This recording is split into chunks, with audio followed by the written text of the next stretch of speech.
తెలుగు శ్రోతలందరికీ నమస్కారం అండి.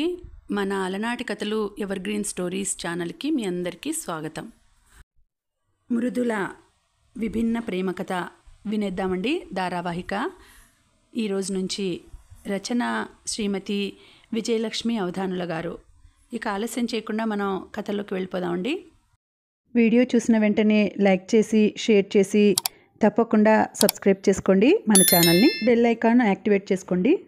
అక్కడ పాలమీగడ రంగు గోడల 16 అంతస్తుల భవనంలోని 6 అంతస్తులో ఏసీలోంచి వస్తున్న గాలిలో నిమ్మపండు సువాసన ఏదో లోకాలకి తీసుకుపోతున్న వేళ, ఎక్కడి నుండో ఎవరో రాసుకున్న సెంటులోని జాజిమల్లెల పరిమళం నాసికా పుటాలకి తాకనట్లు తాకుతున్న వేళ, ఆ పెద్ద హాలులోని 40 మందిలో కొందరి వేళ్ళు సుతారంగా కంప్యూటర్ కీబోర్డు మీద నాట్యం చేస్తున్న వేళ, కొందరి వేళ్ళు కసిగా టకటకా కొట్టేస్తున్న వేళ, కొన్ని చేతులు సున్నితంగా మౌసుని కదుపుతున్న వేళ, ఎక్కడో చిన్న నిట్టూర్పు, మరెక్కడో చిన్న గుసగుస.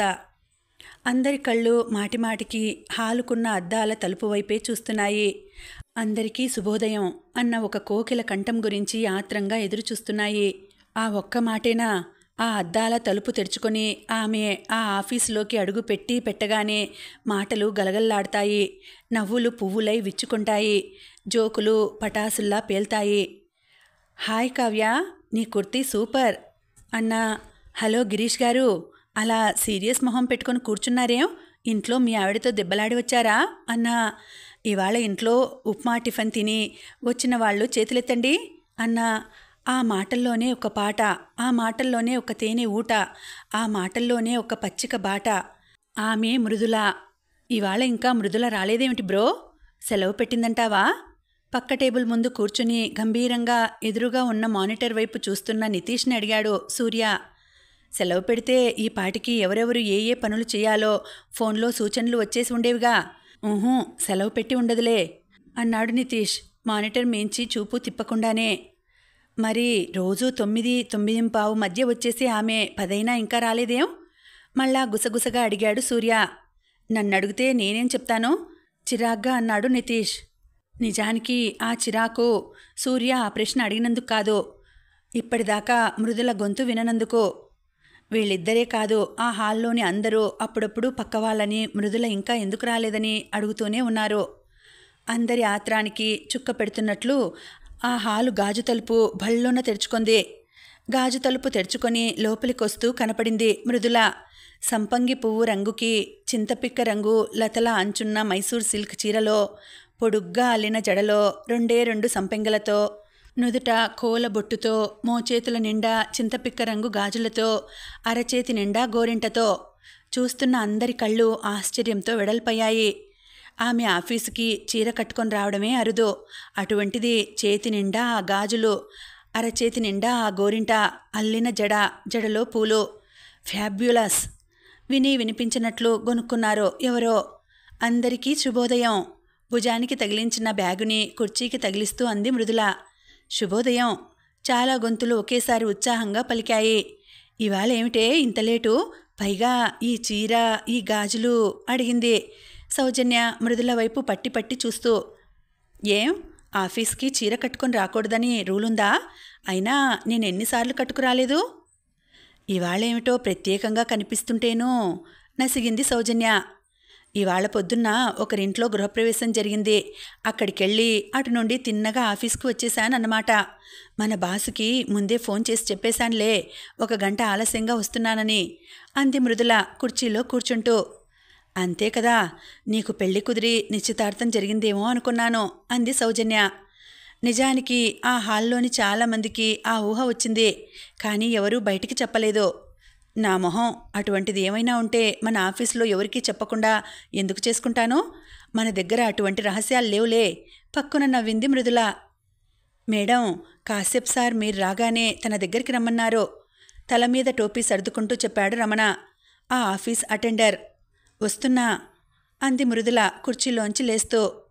హాలుకి ఒక చివర ఉన్న అద్దాల క్యాబిన్ వైపు నడిచింది. క్యాబిన్ బయట mister A Kashyap, head of finance and accounts అన్న నేమ్ ప్లేటు తలతలలాడుతున్న ఇత్తడి అక్షరాలతో మెరిసిపోతోంది. చకచక ఆ క్యాబిన్ వైపు నడిచి ఒక్క ఉదుటున గాజు తలుపు తోసి ఎందుకు పిలిచావు బా అని వాక్యం పూర్తి చేయకుండానే నాలుక ఖర్చుకొని ఆపేసింది. ఆ క్యాబిన్లో ఒక మూలకి ఉన్న గాడ్రేజ్ బీరువా తలుపు తెరిచి బీరువాలో ఏదో ఫైల్ వెతుకుతున్న సుభాష్ని ముందు గమనించలేదు ఆమె. అక్కడ మరో మనిషి ఉన్నాడని గ్రహించగానే ఆమె మొహంలో చిలిపి నవ్వు మాయమైంది. గొంతు సవరించుకొని మీ ఐ కమిన్ సార్ అంది గంభీరంగా. కానీ బీరువాలో ఫైలు వెతుకుతున్న సుభాష్ ఆమె మొదట సగంలో ఆపేసిన మాట విననే విన్నాడు. ఏమంది మృదుల? ఎందుకు పిలిచావు బావా అనా లేక ఎందుకు పిలిచావు బాస్ అనా?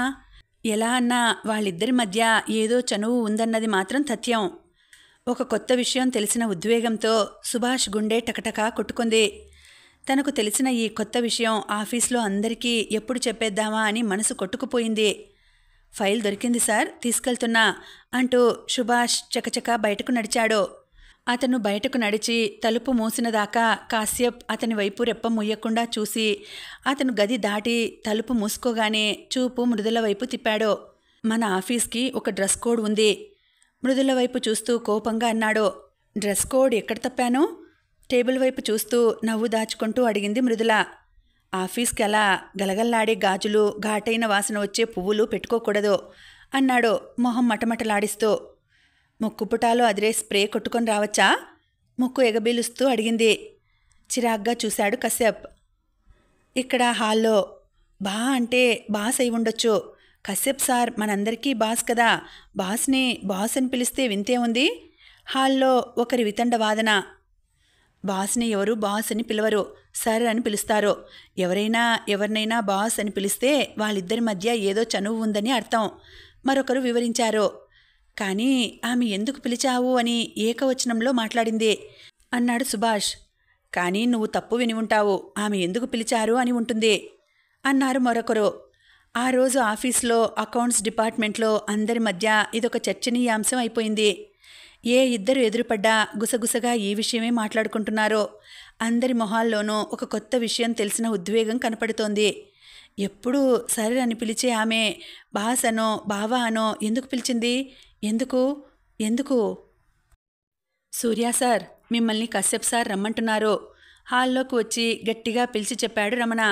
అప్పటిదాకా మృదుల కశ్యప్ని పిలిచిన విధం గురించి పక్క సీటు అతనితో ఘాటుగా చర్చించిన సూర్య ఆత్రంగా ఒక్క ఉదుటన లేచి నిల్చున్నాడు. కశ్యప్ క్యాబిన్లో మృదుల ఉంటుందని తెలుసు. ఏదో కుతూహలంతో అతని గుండె వేగం పెరిగింది. ఆ డిపార్ట్మెంట్లో final accounts team leader Mrudula, assistant team leader Surya. Boss ఎందుకు పిలిచాడు చెప్పమా అనుకుంటూ గబగబా క్యాబిన్ వైపు నడిచాడు సూర్య. సూర్య వెళ్లేసరికి టేబుల్ మీద కొన్ని కాగితాలు పరుచుకొని వాటి వైపు చూస్తూ ఏదో తీవ్రంగా చర్చిస్తున్నారు కాశ్యప్ ఇంకా మృదుల. రండి సూర్య, కొత్తగా రిక్రూట్ చేసుకున్న అకౌంటెంట్ల గురించి నేను సార్ చర్చించుకుంటున్నాం. అసిస్టెంట్ టీం లీడర్గా మీరు కూడా ఈ చర్చలో పాల్గొంటే బాగుంటుందని మిమ్మల్ని పిలిపించాను అంది మృదుల. చెప్పండి మేడం, ఏం చెయ్యాలో అన్నాడు సూర్య ఒక కుర్చీ లాక్కుని కూర్చుంటూ. చూడండి సూర్య, ఈ మధ్య మన కంపెనీ మొత్తం 50 మంది అకౌంటెంట్లని రిక్రూట్ చేసుకుంది. మన బ్రాంచ్కి 4 ఇచ్చారు. అందులో ఒకరిని మీ ఫైనల్ అకౌంట్స్ టీంకి అలాట్ చేస్తున్నాను. మృదుల అందులో ఒకరిని ఎన్నుకుంది చెప్పాడు కశ్యప్. ఇవిగో ఈ కాగితాలన్నీ మన బ్రాంచ్కి అలాట్ చేసిన వారి వివరాలు. ఇదిగో ఆదిత్య అన్న ఇతని రెజ్యూమే చూడండి. CA ఇంటర్లోని 2 గ్రూపులు మొదటి ప్రయత్నంలోనే పాస్ అయ్యాడు. అంతేకాదు ఈ మార్క్షీట్ చూడండి. ఇతనికి ఫైనాన్షియల్ అకౌంట్స్ పేపర్లో 85% మార్కులు వచ్చాయి. CAలో ఒక పేపర్లో అన్ని మార్కులు రావడం అరుదు. ఇతనిని మన టీంకే అలాట్ చేయమని సరికి చెప్తున్నాను అంది మృదుల. ఇంత మంచి క్యాండిడేట్ని నాకు పర్సనల్ అడ్వైజర్గా ఉంచుకోవాలని నేను అనుకుంటున్నాను. కానీ మృదుల అతనే మీ టీంకి కావాలని పట్టుబడుతోంది అన్నాడు కశ్యప్. సార్, మీకు తెలుసు ఫైనల్ అకౌంట్స్ అంటే ఎంత బాధ్యతాయుతమైన పనో. ప్రతి నెల చివర హెడ్ క్వార్టర్కి మంత్లీ రిపోర్ట్లు పంపాలి. ఏడాదికి 2 సార్లు ఆడిటర్స్ని ఎదుర్కోవాలి. వీటన్నింటికీ అకౌంట్స్ సబ్జెక్ట్లో ఎక్స్పర్ట్ ఒకరు మా టీంలో ఉంటే బాగుంటుంది. ఇప్పటికే టీంలోంచి 2 వెళ్ళిపోయారు. ఆ 2కి బదులు ఈ ఒక్కరిని అడుగుతున్నాను అంది మృదుల. ఆ సమయంలో సూర్య ఆదిత్య రెజ్యూమే చూస్తున్నాడు. అందువల్ల ఈ ఒక్కరిని అడుగుతున్నాను అన్నప్పుడు కశ్యప్ మృదుల వైపు చూసిన కొరకొర చూపులు అతని కంటపడలేదు. కశ్యప్ చూపులు చూసిన మృదుల కనీ కనపడకుండా నవ్వుకుంది. మీరు ఇద్దరు కాదు, ముగ్గురిని ఇచ్చినా వద్దు సార్. ఆదిత్య లాంటి ఒక్క క్యాండిడేట్ ముందు బహుశా ఇద్దరు కూడా పనికిరారేమో అంది మృదుల. మేడం చెప్పింది కరెక్టే సార్. ఇతని మార్క్షీట్ చూస్తుంటే ఇతనే మా టీంకి తగిన క్యాండిడేట్ అనిపిస్తోంది అన్నాడు సూర్య. కశ్యప్ నుదురు చిరాకుతో కాసేపు ముడుచుకుంది. ఆ తర్వాత బలవంతంగా నవ్వుతూ అన్నాడు, సరే, మీరంతగా పట్టుబడితే అతన్నే మీ టీంకి అలాట్ చేస్తాను. Okay sir, thank you. మేము వెళ్ళొచ్చా అడిగింది మృదుల. వెళ్ళొచ్చు ముక్తసరిగా అన్నాడు కశ్యప్. మృదు, నిన్నొకటి అడగాలి. ఇంతమంది మధ్యలో బాగుండదు. ఒక్కసారి అలా వాటర్ కూలర్ దగ్గరికి వస్తావా? చుట్టూ ఎవరూ లేనప్పుడు మృదుల పక్కకు వచ్చి గుసగుసగా అంది సౌజన్య. ఏమిటో అంత రహస్యం. సరే పద, వస్తున్నాను అంది మృదుల. ఇద్దరూ హాలు బయట కారిడార్ చివర ఉన్న వాటర్ కూలర్ దగ్గరకు నడిచారు. అక్కడ ఎవరూ లేరు. చూడు మృదు, నీకు తెలుసో లేదో కానీ ఇవాళ మన డిపార్ట్మెంట్లో చర్చనీయాంశం నువ్వే, తెలుసా అంటూ మొదలెట్టింది సౌజన్య. నేనా? నేనేం చేశాను? ఒక్కరోజు ఇలా డ్రెస్సే వచ్చినంత మాత్రాన అందరూ నా గురించి అంతలా మాట్లాడేసుకుంటున్నారా? ఆశ్చర్యంగా అడిగింది మృదుల. ఊహూ, ఇటువంటి డ్రెస్లో వచ్చినందుకు కాదు. నువ్వు మన బాస్ కశ్యప్ సార్ను సంబోధించిన విధం తెలిసి. అంటే? అనుమానంగా చూస్తూ అడిగింది మృదుల. అంటే నువ్వు ఆయన గదిలోకి వెళ్ళబోతూ బాస్ అనో బావా అనో సంబోధించబోయావట కదా. అప్పుడు అదే గదిలో ఉన్న సుభాష్ ఈ విషయం ఆఫీస్ అంతా టామ్టామ్ వేశాడు. మృదుల మొహం వైపు పట్టి పట్టి చూస్తూ అంది సౌజన్య. ఆ సుభాష్ అంత పని చేశాడా? ఆశ్చర్యపోతూ ఆలోచనలో పడింది మృదుల. నిజం చెప్పు, మీ ఇద్దరి మధ్య ఏమైనా ఉందా? నీకు తెలుసు కదా, ఆయనకి కనీసం 45 ఏళ్లుంటాయి. పెళ్ళయింది. 2 పిల్లలు కూడా ఉన్నారు. వయసు కంటే చిన్నగా కనపడుతూ స్మార్ట్గా ఉంటాడు, ఒప్పుకుంటాను. కానీ ఇటువంటి వ్యవహారాలు మనలాంటి వాళ్ళకి మంచిది కాదు, తెలుసా? నచ్చ చెప్తున్న ధోరణిలో అంది సౌజన్య. మృదుల ఆలోచనలో పడింది. 1 నిమిషం పాటు ఆలోచించాక ఒక నిశ్చయానికి వచ్చినట్లు సౌజన్యతో అంది. సరే, అందరూ చర్చించుకునేదాకా వచ్చింది కాబట్టి నేను నీకో విషయం చెప్తాను. ఈ ఆఫీస్లో నువ్వు నా ప్రాణ స్నేహితురాలివి కాబట్టి చెప్తాను. నువ్వు నేను చెప్పిన విషయం ఎవరికీ చెప్పనని మాట ఇయ్యాలి. నీ మీద నాకు ఆ నమ్మకం ఉంది చిరునవ్వుతో అంది మృదుల. నీ దగ్గర కూడా ఇంకొకరికి చెప్పకూడని రహస్యాలున్నాయా?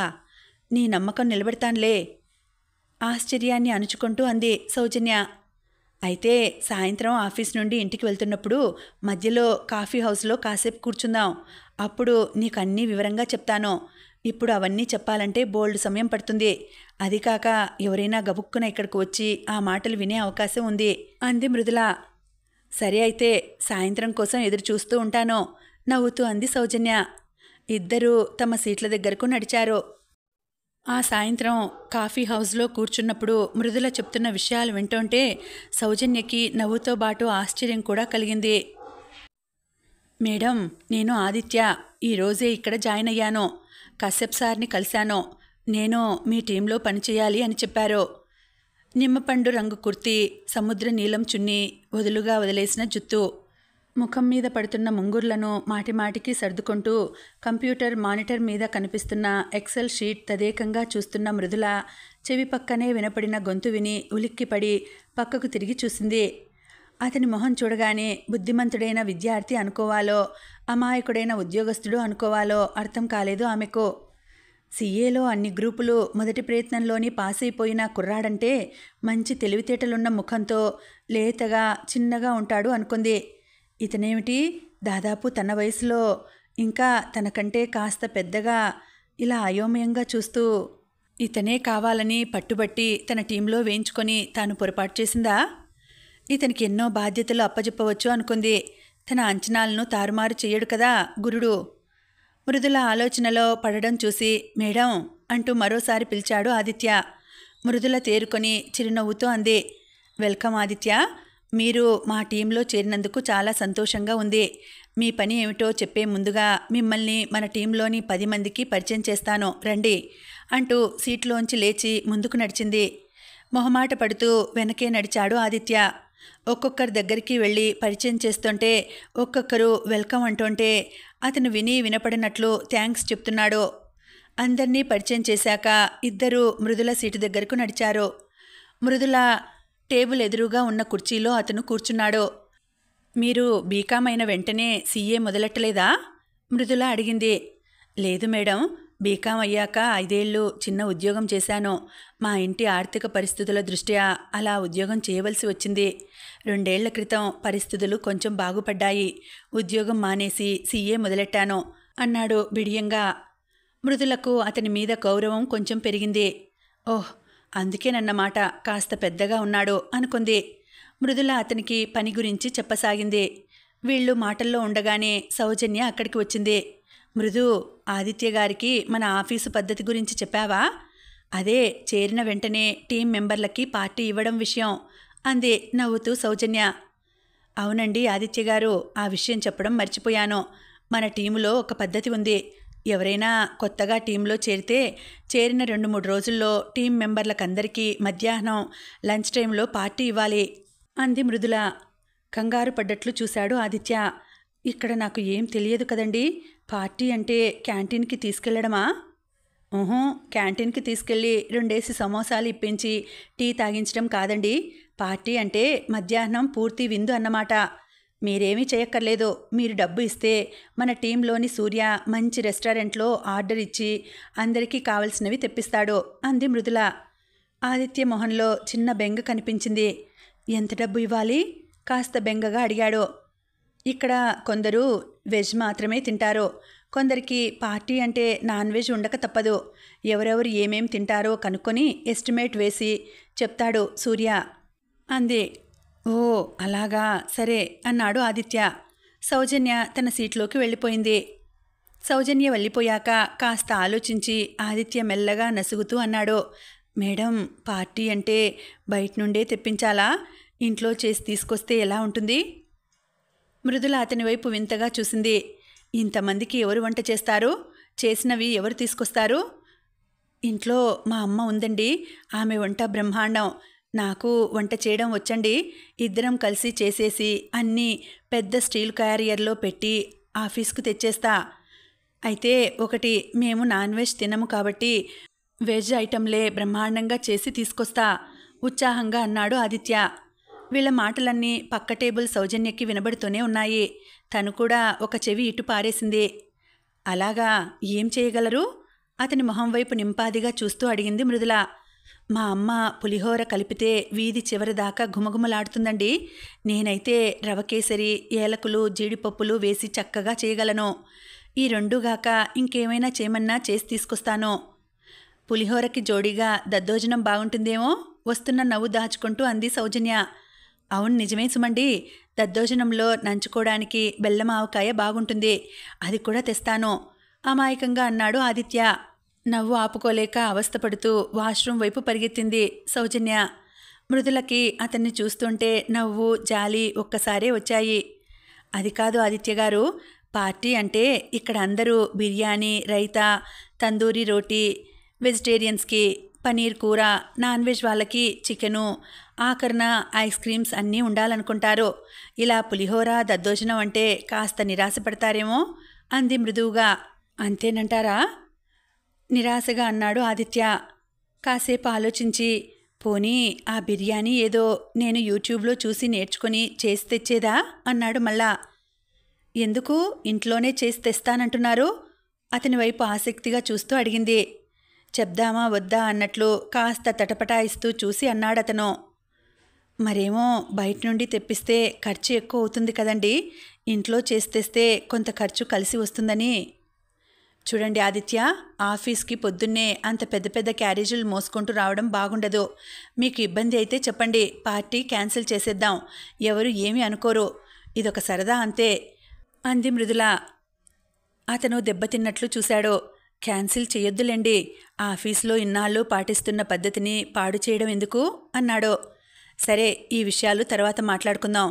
ఇందాక మన ఆఫీస్లోని అకౌంట్స్లోని అవకతవకల గురించి చెప్తున్నా కదా, కంటిన్యూ చేస్తాను. చెప్పండి మేడం అన్నాడు ఉత్సాహంగా ఆదిత్య. మృదుల టేబుల్ మీద ఇంటర్కామ్ మోగింది. అది కశ్యప్ దగ్గర నుండి. చెప్పండి సార్ అంది మృదుల రిసీవర్ చెవి దగ్గర పెట్టుకొని. మీ టీంలో బాధ్యతలు ఎక్కువ ఉన్నాయని బెస్ట్ క్యాండిడేట్ని తీసుకున్నావు. ఇప్పుడేమో ఆఫీస్ విషయాలుగాక ఇంకేవేవో హాస్కు వేస్తున్నావు. ఇక్కడి నుండి అంతా కనబడుతోంది అటు నుండి కోపంగా అన్నాడు కశ్యప్. గురుడికి అనుమానం ఎక్కువైంది. మనసులో కసిగా అనుకుంది మృదుల. పైకి మాత్రం నవ్వుతూ, లేదు సార్, టీములో కొత్తగా చేరిన వాళ్ళు ఇవ్వవలసిన పార్టీ గురించి జస్ట్ 5 నిమిషాలు మాట్లాడాను అంతే అంది. పార్టీ గురించి ఇప్పుడు మాట్లాడడం అంత అవసరమా? లంచ్ అవర్లో మాట్లాడుకోవచ్చుగా విసురుగా అంటూ టక్కుమని చప్పుడయ్యేలా ఫోన్ పెట్టేశాడు కశ్యప్. నవ్వు దాచుకుంటూ ఆదిత్యకు మళ్ళా పని గురించి చెప్పడంలో మునిగిపోయింది మృదుల. మధ్యాహ్నం లంచ్ అవర్లో సౌజన్య, మృదుల కలిసి తమ టిఫిన్ డబ్బాలు విప్పుకొని భోజనానికి ఉపక్రమించినప్పుడు సౌజన్య అంది, ఎక్కడి నమూనా దొరికాడు మృదు మనకు? సీఏ ఫస్ట్ అటెంప్ట్ పాస్ అనుకుంటే ఏదో స్మార్ట్గా కుర్రాడిలా ఉంటాడనుకున్నాను. పార్టీకి ఇంట్లో పులిహోర చేసి తీసుకొస్తానంటాడు. ఇంకా నయం, చద్దన్నం తీసుకొస్తాననలేదు. మాట్లాడుతుంటే సౌజన్యకి మళ్ళా పక్కున నవ్వొచ్చి పొలమారింది. పాపం ఆ మానవుణ్ణి అలా ఆడిపోసుకోకే, చూస్తే చాలా అమాయకుల్లా ఉన్నాడో. ఇంట్లో ఆర్థిక పరిస్థితులు కూడా బాగున్నట్లు లేవు. అందుకే ఏదో ఖర్చు తగ్గించుకుందామని చూశాడో. చాలెద్దు మరీ చెప్తావు. నెలకు 60,000 సంపాదించే ఉద్యోగం సంపాదించుకున్నాడు. ఆ సీఏ ఫైనల్ కూడా పాస్ అయితే జీతం 2 రెట్లు కాదు 3 రెట్లు అవుతుంది. ఓ 4-5 వేలు ఖర్చు పెట్టుకోవడానికి అంతలా గిజగిజలాడిపోవాలా? స్పూన్తో మసాలా బాత్ నోట్లో పెట్టుకుంటూ అంది సౌజన్య. ఏయ్, నీకు అల్లరి ఎక్కువ అవుతుంది. ఇలాగైతే నీ అల్లరి గురించి మీ ఆయనకు చెప్పేస్తాను నవ్వుతూ చిరుకోపంతో అంది మృదుల. నువ్వు చెప్పేదేమిటి? ఇవాళ నేను ఇంటికి వెళ్ళగానే మా శ్రీవారికి ముందు అందించే వార్త మన పులిహోర గారి గురించేనో అంది సౌజన్య నవ్వుతూ. అమ్మో అమ్మో, అప్పుడే నువ్వు అతనికి నిక్నేమ్ కూడా పెట్టేశావా? వద్దే బాబు, అతని చేత నేను బోల్డ్ పని చేయించుకోవాలి. మిగతా విషయాల్లో ఎలా ఉన్నా సబ్జెక్ట్లో మాత్రం అతను దిట్ట తెలుసా? మన కంపెనీ అకౌంట్స్లో కనపడుతున్న అవకతవకల గురించి నేను చెప్తుండగానే ఎక్కడ పొరపాట్లు జరిగి ఉండవచ్చో టకటకా చెప్పేశాడో తెలుసా అంది. అవునా అంది ఆశ్చర్యంగా సౌజన్య.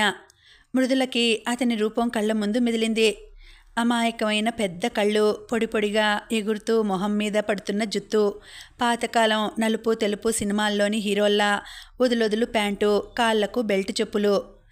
ఎవరన్నారు పెద్ద కళ్ళు ఆడపిల్లలకు మాత్రమే అందమని అనుకుంది మృదుల. ఒక్కసారిగా ఆమె మనసులో ఏదో తెలియని అలౌకికమైన భావం నిండిపోయింది. ఆ పెద్ద కళ్ళు తన కళ్ళల్లోకి సూటిగా చూస్తున్న దృశ్యం గుర్తొచ్చి గుండె జల్లుమంది. కళ్ల ముందు సౌజన్య చిటికలు వేస్తుంటే ఈ లోకంలోకి వచ్చింది మృదుల. ఏ లోకంలో విహరిస్తున్నావు తల్లి? కొంపదీసి మన పులిహోర గురించి కాదు కదా? చిలిపిగా అంది సౌజన్య. పోవే, నాకేం పనిలేదా అందరి గురించి ఆలోచిస్తూ కూర్చోడానికి? చిరుకోపంగా అంది మృదుల. లంచ్ అవర్ తర్వాత మళ్ళా ఆదిత్య మృదుల సీటు దగ్గరికి వచ్చాడు. లంచ్కి ముందు ఆగిపోయిన చర్చ కొనసాగించడానికి. అతన్ని చూడగానే సౌజన్య అతనికి పెట్టిన పేరు గుర్తొచ్చి పక్కున రాబోయిన నవ్వుని అతి కష్టం మీద ఆపుకుంది. మేడం, సూర్యగారికి నేను పార్టీ గురించి ఎంత డబ్బు ఇవ్వాలో అడగండి, రేపు డబ్బు తెచ్చి ఇచ్చేస్తాను అన్నాడు ఆదిత్య. మీరు ముందుగా డబ్బులు ఏమీ ఇవ్వక్కర్లేదు. స్విగ్గీలోనో జొమాటోలోనో ఆయన ఆర్డర్ ఇస్తారు. మీరు ఫోన్పే చేసేస్తే చాలు. ఇప్పుడే పిలిచి ఎస్టిమేట్ ఎంత అవుతుందో అడుగుతాను అంటూ ఇంటర్కామ్లో సూర్యను పిలిచింది మృదుల. సూర్య, ఈయన ఇవ్వబోయే పార్టీకి ఎంత ఎస్టిమేట్ అవుతుందో చెప్పగలరా అంది. మేడం, క్రిందటి నెల జగదీష్ పుట్టినరోజు నాడు, అంతకు ముందు నెల సౌజన్య గారి మ్యారేజ్ డే నాడు దాదాపు 5,000 ఖర్చయింది. ఇప్పుడు దాదాపు అంతే అవుతుందేమో, కాస్త ఎక్కువ తక్కువ అవ్వచ్చు అన్నాడు సూర్య. ఏమిటి, పుట్టినరోజుకి పెళ్లి రోజుకి కూడా ఇక్కడ పార్టీ ఇస్తారా? కళ్ళు పెద్దవి చేసి చూస్తూ అడిగాడు ఆదిత్య. అవునండి, అది ఇక్కడి రివాజు. అయ్య బాబోయ్, అలాగా? ఇంకా నయం, నాకు పెళ్ళవలేదు. ఏడాదికి ఒక పార్టీతో సరిపోతుంది మనసులో అనుకోబోయి పైకే అనేసి నాలిక ఖర్చుకున్నాడు ఆదిత్య. అతనన్నది సరిగ్గా వినపడక ఏమన్నారు అంది మృదుల అతని వైపు దీక్షగా చూస్తూ. ఏమీ లేదులేండి, పర్వాలేదు అన్నాను తడబడుతూ అన్నాడు ఆదిత్య. సూర్య వెళ్ళిపోయాడు. మళ్ళా ఇద్దరు అకౌంట్స్ గురించిన చర్చ మొదలెట్టగానే ఆదిత్య సార్ని కశ్యప్ సార్ పిలుస్తున్నారు అంటూ వచ్చి చెప్పాడు రమణ. మృదుల కళ్ళు ఆలోచనతో ముడిపడ్డాయి. ఆఫీస్కు సంబంధించిన విషయాలైతే డిపార్ట్మెంట్ హెడ్ టీం లీడర్లతో చర్చించుతాడు. అవసరమైతే టీం లీడర్ సమక్షంలోనే డీలింగ్ పర్సన్తో చర్చిస్తాడు. తనను పిలవకుండా ఆదిత్యను మాత్రమే పిలిచి ఈ బాస్ మహాశయుడు అతనితో ఏం మాట్లాడతాడో అనుకుంది మృదుల. కూర్చోండి ఆదిత్య, మీరు జాయిన్ అప్పుడు మీతో పర్సనల్గా సరిగ్గా మాట్లాడడం కుదరలేదు. అందుకే ఇప్పుడు పిలిచాను. హైదరాబాద్ ఎలా ఉంది? మీది విజయవాడ దగ్గర ఏదో చిన్న ఊరు అని మీ బయోడేటాలో చదివినట్లు గుర్తు. హైదరాబాద్ హడావిడి మీకు నచ్చిందా? నిన్నంతా కాస్త గాబరాగా అనిపించింది సార్. ఇవాళ కాస్త అలవాటైంది. గుడ్. ఇప్పుడు మీరు ఎక్కడ ఉంటున్నారు? ఈ ఊళ్ళో మా బంధువులున్నారు సార్. వాళ్ళింట్లో దిగాను. నిన్ననే అద్దెకు చిన్న ఇల్లు దొరికింది. ఇవాళ ఆఫీస్ నుండి వెళ్ళాక ఆ ఇంటికి షిఫ్ట్ అయిపోతాను. మీ ఫ్యామిలీని కూడా తీసుకొచ్చారా?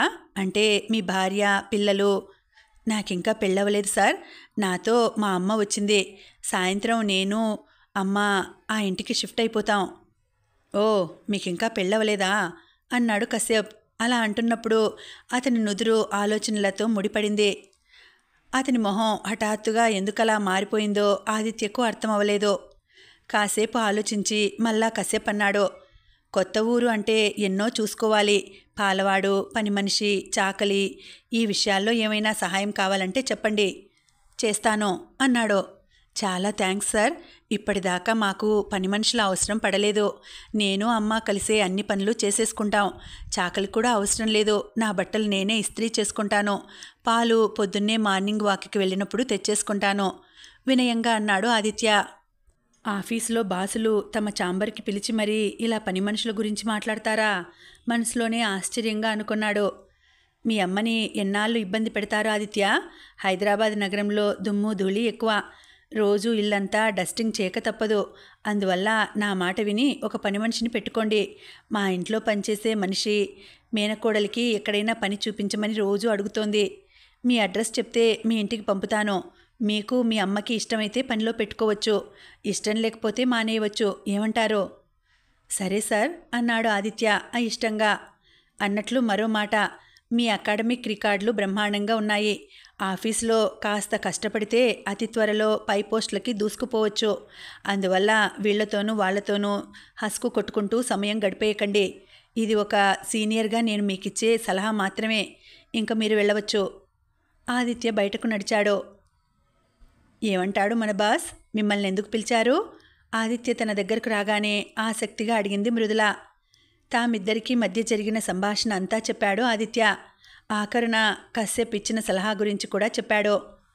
వాళ్లతోనూ వీళ్లతోనూ హస్కు కొట్టద్దు అంటే నాతోనే అన్నమాట మనసులోనే అనుకుంటూ నవ్వుకుంది మృదుల. ఆ రోజు సాయంత్రమే కొత్త ఇంట్లోకి తల్లితో సహా మారిపోయాడు ఆదిత్య. రాత్రి అన్నీ సర్దేసుకుని పడుకుంటే పొద్దున్న కాసిని పనులు చేసేసుకుని ఆఫీస్కి మామూలు సమయానికి వెళ్ళిపోవచ్చు అనుకున్నాడు. కానీ అతను అనుకున్నట్లు రాత్రి అన్ని పనులు అయిపోలేదు. పొద్దున్నకి చాలా మిగిలిపోయాయి. వస్తూ తల్లికి వంటకి కావలసిన వస్తువులన్నీ తెచ్చేసినా ఇంకా కొనవలసిన చిన్న చిన్న వస్తువులు మిగిలిపోయాయి. పైగా గ్యాస్ ఆఫీస్కు వెళ్ళి చిరునామా మార్పుకి దరఖాస్తు చేయాలి. ఆఫీస్కి కనీసం 2 గంటలు ఆలస్యం అయ్యేటట్లు ఉంది. కశ్యప్కి ఫోన్ చేశాడు. సార్, ఇంట్లో పనులు పూర్తి కాలేదు. ఇవాళ ఆఫీస్కి 2 గంటలు ఆలస్యంగా వస్తాను అంటూ. టేక్ యువర్ ఓన్ టైం అన్నట్లు నిన్న నేను చెప్పిన పని మనిషి కాసేపట్లో మీ ఇంటికి వస్తుంది. జీతం అది మాట్లాడుకో అన్నాడు అటు నుండి కశ్యప్. గతుక్కుమన్నాడు ఆదిత్య. ఆ పని మనిషి విషయమే తాను మర్చిపోయాడు. అమ్మకు కూడా చెప్పలేదు. ఇప్పుడేమంటుందో? అమ్మా, మరి కాసేపట్లో ఒక ఆమె మన ఇంటికి వస్తుంది.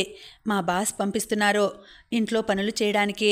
నిన్న నీకు చెప్పడం మర్చిపోయాను అన్నాడు నసుగుతూ. ఇప్పుడు మనిద్దరికీ ఈ పాటి పనులకి పని మనిషి ఎందుకురా? ఇన్నాళ్ళు మనమే చేసుకున్నాం కదా అంటూ తన అయిష్టం వ్యక్తపరిచింది సుభద్ర. మా బాస్ పంపిస్తున్నారమ్మా. వద్దంటే ఆయన ఏమనుకుంటారో. పోనీ ఒక నెల రోజులు చూద్దాం. అనవసరం అనుకుంటే అప్పుడే మాన్పించవచ్చు. ఇప్పుడు నా జీతం కూడా బాగానే వస్తోంది కదమ్మా. మనం ఒక పని మనిషిని పెట్టుకునే స్థితికి ఇప్పుడు వచ్చాం. నువ్వు కూడా ఈ మధ్య అలసిపోతున్నావో. ఇంట్లో నీకు సాయంగా ఒకరు ఉంటే మంచిదే అన్నాడు ఆదిత్య. సరేలే చూద్దాం అంది సుభద్ర. వీళ్ళు మాటల్లో ఉండగానే కాలింగ్ బెల్ మోగింది. ఆదిత్య తలుపు తీశాడు. 20-25 ఏళ్ల అమ్మాయి కాస్త వెలిసిపోయినా శుభ్రంగా ఉన్న పంజాబీ డ్రెస్లో నిల్చొని ఉంది. ఆదిత్య తలుపు తీయగానే చురుగ్గా లోపలికి నడిచింది. కశ్యప్ సారు పంపిండు. గేమేం పనులు చేసేడుతుందో చెప్తే చేసేస్తా అంది. సుభద్ర లోపల నుండి వచ్చింది. ఏమేం పనులు చేయగలవమ్మాయి? మునుపు ఎక్కడైనా పనిచేశావా అడిగింది. మునుపు ఒకరింట్లో చేస్తుండే. వాళ్ళిద్దరూ ఆఫీస్కు పోయి పని చేసేటోళ్ళు. నేను ఇల్లు ఉడ్చుట, అలుకుట, బోర్లు అంటే గిన్నెలు తోముట, మిషన్లో వేసిన బట్టలు ఆరేయుట, సాయంత్రం ఆరిన బట్టలు తీసి మడతబెట్టుట, రాత్రికి ఇద్దరికీ రొట్టెలు కూర చేస్తుట అన్నీ చేసేటిదాన్ని. వాళ్ళకి ట్రాన్స్ఫర్ అయ్యి వెళ్ళిపోయిండ్రు. నాకు పని లేకుండా పాయే. అందుకే కాసేపు సారికి చెప్పిన, జర ఎడనైనా పని చూపించుండ్రి అని చకచకా చెప్పేసింది ఆ అమ్మాయి. వాళ్ళిద్దరికీ ఆమె భాష అర్థం అవడానికి కాస్త సమయం పట్టింది. మా ఇంట్లో అన్ని పనులు ఉండవులే, ఇల్లు తుడిచి అలికి గిన్నెలు తొమ్మితే చాలు. నేను చేసిన రొట్టెలు తిని చూడుండ్రి మేడం, మస్తుగుంటాయి. సరే చూద్దాంలే. నీ పేరేమిటమ్మాయి? రత్నమాల. సరే రత్న, అక్కడ చీపురు ఉంది, ముందు ఇల్లు తుడిచి అలుకు అంది సుభద్ర. ఉద్యోగంలో చేరిన 2వ రోజే ఈ మనిషి ఆఫీస్కి ఆలస్యం చేసేశాడేమిటి? 4వసారి అనుకుంది మృదుల. బాస్కి ఫోన్ చేసి ఏమైనా చెప్పాడేమో అనుకుంటూ కాసేపు నెంబర్కి ఇంటర్కామ్లో ఫోన్ చేసింది. సార్, ఈరోజు ఆదిత్య సెలవు పెడుతున్నాడని ఏమైనా ఫోన్ చేసి చెప్పాడా? 10 గంటలైనా ఇంకా రాలేదు అంది. ఇంట్లో ఏవో పనులున్నాయట, 11 గంటలకు వస్తానని ఫోన్ చేసి చెప్పాడు. అమ్మయ్యా, ఇంకా ఇవాళ సెలవు పెట్టాడేమో అనుకున్నాను అంది మృదుల. అతను సెలవు పెట్టలేదంటే అమ్మయ్యా అని ఎందుకనడం? కశ్యప్ గొంతులో అనుమానం ధ్వనించింది. ఎందుకంటే నిన్న మేము చర్చిస్తున్న టీఏ అడ్వాన్సుల విషయం సగంలో ఉండిపోయింది. ఇవాళ పూర్తి చేద్దాం అనుకున్నాను. అమ్మయ్యా, ఆఫీస్ పని గురించే కదా అవతల నుండి కశ్యప్ అన్నాడు. అమ్మయ్యా అని మీరెందుకన్నారు సార్? నవ్వుకుంటూ అడిగింది. వినపడనట్లే అవతల నుండి టక్కుమని ఫోన్ పెట్టేసిన శబ్దం అయింది. చెప్పినట్లే 11 దాటకుండానే వచ్చేశాడు ఆదిత్య. మేడం, నిన్న రాత్రి ఆ డిస్కషన్ గురించి చాలా ఆలోచించాను. మనం ఓపెనింగ్ బ్యాలెన్సులు అందరివి చెక్ చేస్తే అవకతవకలు ఎక్కడ జరిగాయో తెలిసిపోతాయి అన్నాడు వస్తూనే. నిన్నటికంటే ఈరోజు ఇంకాస్త ఆకర్షణీయంగా కనిపించాడు ఆదిత్య మృదుల కంటికి. ఓ, ఈరోజు జీన్స్ ప్యాంట్ వేసుకున్నాడు, అది కారణం అనుకుంది మృదుల. ఎప్పుడూ లేనిది ఎందుకో మృదుల గుండె కాసేపు దడదడలాడి తర్వాత మామూలుగా అయిపోయింది. అయితే ఆదిత్య, మన టీంలో ఎవరిదైనా సాయం తీసుకొని అవన్నీ చెక్ చేసేయండి. ట్రాన్సాక్షన్స్ అన్నీ మన కంపెనీ ఉపయోగిస్తున్న సాఫ్ట్వేర్లోనే కనపడతాయి. ప్రింటెడ్ లెడ్జర్లు కావాలన్నా అదిగో ఆ బీరువాలో ఉంటాయి. ఇవాళ నుండే ఆ పని మొదలెట్టండి అంది మృదుల. మరొకరి సాయం అక్కర్లేదు మేడం, డేటా అంతా కంప్యూటర్లో ఉంటుంది కదా, ఎక్సెల్ షీట్లోకి ఇంపోర్ట్ చేసుకొని చేసేస్తా ఉత్సాహంగా అన్నాడు ఆదిత్య. ముచ్చటగా చూసింది మృదుల. పని గురించి మాట్లాడుతున్నప్పుడు అతని కళ్ళల్లో కనపడే మెరుపు మరింత బలంగా ఆకర్షిస్తోంది ఆమెను. లంచ్ అవర్కి కాస్త ముందు సూర్య ఆదిత్య దగ్గరికి వచ్చాడు. రేపు మధ్యాహ్నం లంచ్ అవర్లో మన పార్టీ ఉంటుంది బ్రో, మీకేమీ అభ్యంతరం లేదుగా? మీరు అంటే రేపు మధ్యాహ్నం లంచ్ బాక్సులు తెచ్చుకోవద్దని అందరికీ చెప్పేస్తాను అన్నాడు ఆదిత్యతో. నాకే అభ్యంతరం లేదు. మెనూ ఏమిటో తెలుసుకోవచ్చా? కాశ్మీరీ పులావ్, బూందీ రైతా, ఆలూ పరాటా, ఇంకా వెజ్ వాళ్ళకి paneer butter masala, non veg వాళ్ళకి చికెన్, ఆఖరున ఐస్ క్రీమ్ టకటకా చెప్పేశాడు సూర్య. చాలా బాగుంది, అలాగే కానివ్వండి. నేనేమైనా పని చేయాలా? ఏమీ చెయ్యక్కర్లేదు, అన్నీ మేం చూసుకుంటాం. అన్నట్లు స్టార్టర్స్గా మన క్యాంటీన్లోంచి జీడిపప్పు పకోడీలు తెప్పించుకుందాం. భోజనాలు అయ్యాక మన ఆఫీస్ పాన్వాలా అందరికీ స్పెషల్ పాన్లు కడతాడు. అంతే, ఇంకేమీ లేవు అన్నాడు సూర్య. అమ్మయ్యా అనుకుంటూ మనసులోనే నిట్టూర్చాడు ఆదిత్య. ఇంకా ఉందండి, కథ కొనసాగుతుంది. మళ్ళీ వచ్చే వీడియోలో తర్వాతి భాగం తెలుసుకుందామండి. అంతవరకు సెలవు. నమస్తే.